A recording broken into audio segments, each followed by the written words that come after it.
আমাদের আইন শৃঙ্খলা বাহিনী এমন হতে হবে তাদের হাতে সুপর্দ করলে আমরা নিশ্চিন্ত থাকবে তার একটা বিহিত হবে। এমনগুলো আমরা হাতে দিয়ে দিলাম 2 টাকা দিয়ে আবার ছেড়ে দিল, এটা যেন আবার না হয়। আমাদের সেই আস্থাটা আমাদেরকে আনতে হবে। কাজে আইন শৃঙ্খলাটা এখন আমাদের প্রথম কাজ। এই আইন শৃঙ্খলা ঠিক না হওয়া পর্যন্ত এটা আমরা অগ্রসর করার জন্য পদক্ষেপ নিতে পারবো না। আপনারা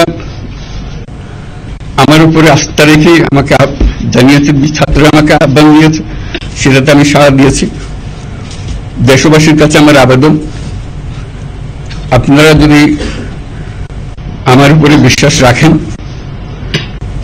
আমার উপরে ভরসা রাখেন, তাহলে নিশ্চিত করেন যে দেশে কোনো জায়গায় কারো উপরে হামলা হবে না। এটা আমাদের প্রথম দায়িত্ব।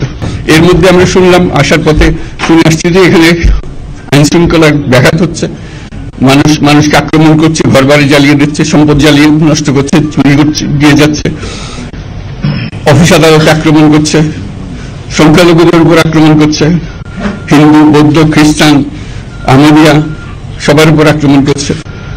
এগুলো হলো ষড়যন্ত্রের অংশ। এগুলো আমাদের বিষয় না।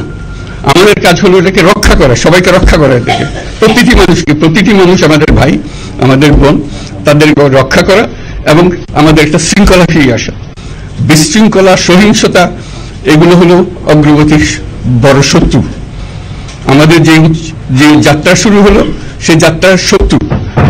এই শত্রুকে যাতে রোধ করা যায়, তাদেরকে বুঝিয়ে শুনিয়ে হোক, তাদেরকে আইন শৃঙ্খলার হাতে দিয়ে হোক, এটা বোঝাতে হবে। তাকে মেরে পেটে এটা ঠিক না, আইন শৃঙ্খলা নিজের হাতে ঠিক না, তাকে আমাদের